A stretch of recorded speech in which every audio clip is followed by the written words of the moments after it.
টি-20 বিশ্বকাপে গ্রুপ পর্ব থেকে বাদ পড়ায় পাকিস্তান দলের ক্রিকেটারদের বিরুদ্ধে কঠোর পদক্ষেপ নিতে যাচ্ছে দেশটির ক্রিকেট বোর্ড।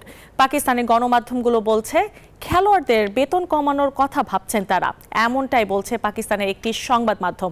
তবে পিসিবি থেকেও এই ব্যাপারে এখন পর্যন্ত কেউই মুখ খোলেনি। টি-20 বিশ্বকাপে অঘটনের মুখে পড়েছে কয়েকটি বড় দল, তাদের মধ্যে পাকিস্তান অন্যতম।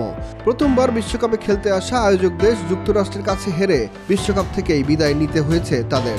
তাতেই পুরো ক্রিকেট বিশ্বে সমালোচনার মুখে পড়েন বাবর আজমরা। সমালোচনার রেশ কাটতে না কাটতেই খেলোয়াড়দের বিরুদ্ধে কঠোর পদক্ষেপ নিতে যাচ্ছে পাকিস্তান ক্রিকেট বোর্ড।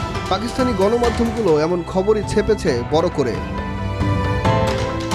বিশ্বকাপের আগে ক্রিকেটারদের সাথে 2023 সালে 3 বছরের চুক্তি করেছিল পিসিবি।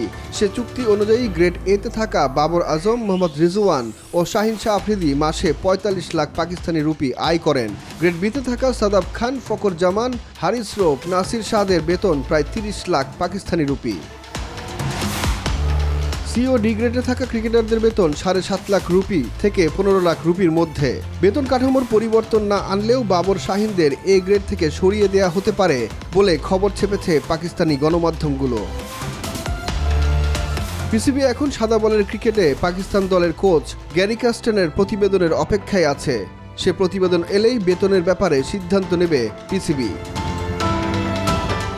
তবে বোর্ড দলের বড় তারকাদের বেতনের গ্রেড পরিবর্তনের সিদ্ধান্ত নিলে খেলোয়াড়রা চুক্তির প্রস্তাব ফিরিয়ে দিতে পারেন বলে আশঙ্কা রয়েছে।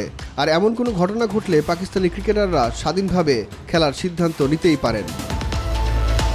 সুখন সরকার, নিউজ 24।